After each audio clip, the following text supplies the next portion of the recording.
Welcome back to Movie Synopsis.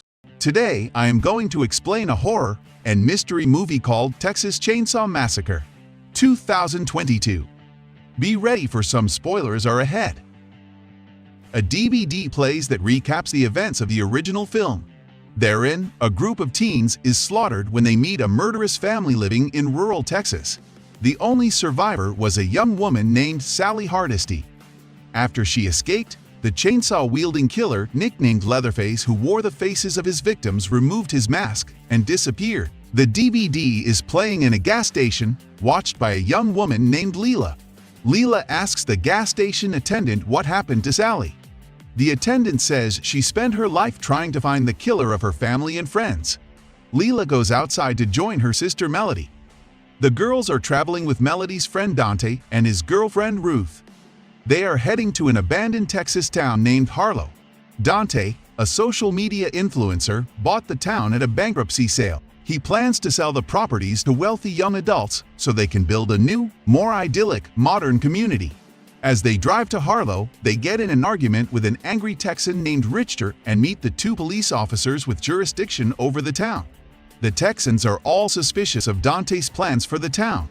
When the four arrive in Harlow, they learn that the contractor in charge of restoring the buildings is Richter.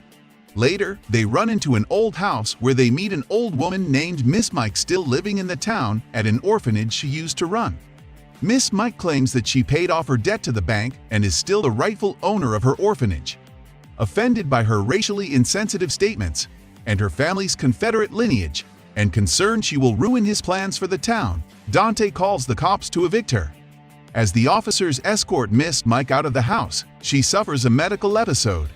A huge man walks down the stairs to help her. Miss Mike explains that this man is her last orphan and has been living with her for years. The man, the officers, Miss Mike, and Ruth all get into the ambulance to escort Miss Mike to a hospital. Although Mel and Leela are upset by how Dante handled the encounter, Dante remains focused on proceeding with the auction. A party bus with wealthy, young investors arrives as the ambulance pulls away. Leela wanders through the town and finds Richter working in his shop. She notices he owns an assault weapon and reveals that she is the survivor of a mass school shooting. Leela confides that she has survivor's guilt, saying everyone expects great things from her, but that she doesn't think she has anything to offer. Meanwhile, in the ambulance, Miss Mike passes away, and Ruth texts Dante the bad news. The man begins acting violently in his grief. The officer in the back with him tries to take out his gun, but the man snaps the officer's hand off his arm and then stabs the officer in the throat with the officer's own exposed arm bones. He then shoots the other officer and the ambulance crashes into abandoned farm equipment. Back in town, Richter learns about Miss Mike's eviction and passing. He steals the keys for Dante's car and the party bus, saying he will only return them if Dante can prove he is the rightful owner of the orphanage. Dante looks through his files and can't find the deed. Mel, now upset that they may have treated Miss Mike unfairly and inadvertently killed her, insists they look through her house to see if she has the deed as she claimed. At the crash site, Ruth regains consciousness. She sees in the side mirror that the large man is scraping the face off of Miss Mike's body and applies it to his own. This man is Leatherface. She takes the police radio and tries to radio for help, but the only person who hears her is the gas station attendant. Leatherface then kills the other officer he shot earlier by crushing his head with Miss Mike's oxygen tank. Although Ruth tries to play dead and later attempts to escape, Leatherface discovers Ruth is alive and kills her by slitting open her stomach with a knife. Leatherface then begins walking back to Harlow. Meanwhile, the gas station attendant calls his old friend Sally Hardesty, now an old woman. Sally grabs a stash of weapons and begins driving to Harlow. Leatherface arrives back at his orphanage home, where Dante and Mel have split up to search for the deed, with Mel having found the deed upstairs, proving Miss Mike was the rightful owner after all. Leatherface attacks Dante and chops his face apart with a meat cleaver. He then heads upstairs where Mel hides under a bed. Leatherface sits down and begins applying makeup to his mask when he hears the sounds of partygoers outside. He sees the investors celebrating and flies into a rage. Leatherface retrieves a sledgehammer and begins smashing in the wall of the bedroom. Inside is his old chainsaw. Although maimed, Dante is still barely alive. He stumbles outside where he runs into Richter and one of the partygoers. He warns them about Leatherface before dying from his wounds. Richter grabs a handgun and walks towards the orphanage, while the partygoer forces Leela and all the investors back on the party bus. Richter enters the orphanage and Leatherface hides behind a door to ambush him. Mel is able to tilt a nearby mirror so that Richter can see Leatherface hiding. The two get in a fight, but Leatherface gets the upper hand when he hits Richter in the knee with a sledgehammer. Leatherface impales Richter on a shard of glass, and Richter collapses to the floor where he sees Mel hiding under the bed. Richter tosses the keys to the vehicles to Mel before Leatherface finishes him off by bashing Richter's head in with the sledgehammer. On her drive, Sally sees the ambulance crash site. She stops to investigate and finds that Leatherface made Miss Mike's corpse into a grotesque memorial. Meanwhile, Leela gets off the bus to search for Mel and finds Dante's corpse. When Leatherface goes into another room to repair his chainsaw, Mel sneaks out and tries to make it to the exit. Leatherface catches her and they tussle, with Mel falling through the floorboards of the old building. As she makes her way through the crawl space, Leatherface uses his now functional chainsaw to try and rip her apart through the floorboards. Mel escapes when Leela hears the commotion and is able to break open a basement window for Mel to crawl through.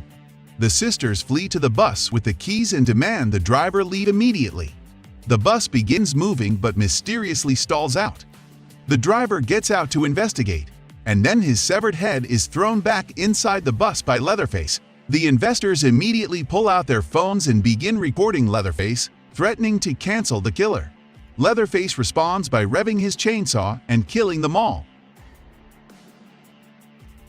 Leela and Mel manage to escape the slaughter through an emergency exit in the ceiling and begin running away. They see a car idling in town and jump inside. They find the car is driven by Sally, who refuses to leave. Instead, Sally gets out and pursues Leatherface back to the orphanage. Inside, Sally finds her old tormentor. She holds a shotgun to his head and demands he acknowledge who she is and what he did to her family and friends. Leatherface says nothing, merely pushing his way past Sally when he hears Mel and Leela outside. Realizing that Leatherface either doesn't remember or no longer cares about her, Sally attacks and tosses her car keys to the girls. Sally and Leatherface fight. Though she grazes him with a shot and manages to stab him in the stomach, Leatherface stabs her clean through the gut with his chainsaw. Leatherface lifts Sally off the ground so she sinks further onto his saw blade before flinging her into a pile of trash. Mel tries to run Leatherface down with the car, but Leatherface dodges and Mel crashes. Mel is impaled through the leg and unable to escape as Leela runs off without her. Leatherface begins slowly walking towards Mel, ignoring Mel's apologies about what happened to Miss Mike. Leela returns with Richter's assault rifle but doesn't know how to use it. Leatherface chases Leela and is shot several times by a still-alive Sally when they get outside.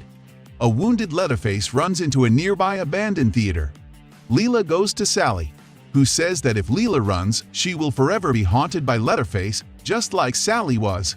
Leela decides to stay and fight as Sally passes away. She takes the shotgun and enters the theater. Meanwhile, Mel pulls out the rod that pinned her leg to the crashed vehicle. Leatherface manages to lure Leela into an ambush and the two tumble into a pit filled with water. Leela emerges first, but Leatherface gets out and grabs her before she can reach the shotgun she dropped. Before Leatherface can kill Leela, Mel jumps on his back.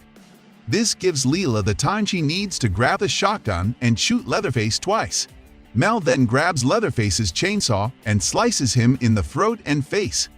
The psychopath falls into the pit and the sisters watch him sink to the bottom before embracing him. The women get into a self-driving car and engage the autopilot. As the car begins pulling out of Harlow, Leatherface mysteriously shows up and breaks the passenger side window to drag Mel outside the car. As the car continues to drive away, a weeping Leela screams as Leatherface decapitates Mel with his chainsaw. Leatherface then begins dancing with Mel's severed head and his beloved chainsaw in a post-credit scene. Leatherface walks down a dirt path towards the home he grew up in and where he killed Sally's family. The movie ends here. Let us know your thoughts in the comment section. Also subscribe to this channel for more interesting recaps. Thanks for watching.